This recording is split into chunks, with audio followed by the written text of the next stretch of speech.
Guerre en Syrie. Les casques blancs se révèlent alliés des terroristes. La presse occidentale décrit les dénommés casques blancs comme des civils et des secouristes volontaires, neutres et non armés. Dans la guerre en Syrie, ils mettraient tous les jours leur vie en péril pour sauver la vie d'autrui. Mais beaucoup d'indices montrent qu'il ne s'agit pas d'une organisation neutre, mais d'alliés du front terroriste Al-Nosra. Les casques blancs se trouvent exclusivement dans les régions contrôlées par les terroristes et ils peuvent s'y déplacer librement. Ils ne sont absolument pas neutres.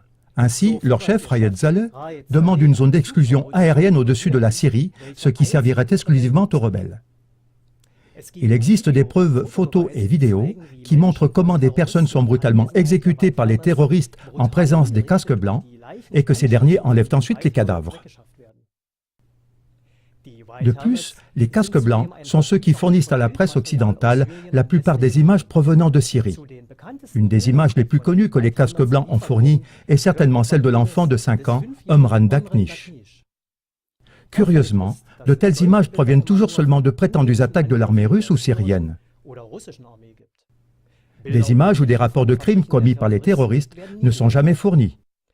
Ainsi, les casques blancs sont démasqués comme alliés des terroristes en Syrie et de leurs puissants soutiens internationaux.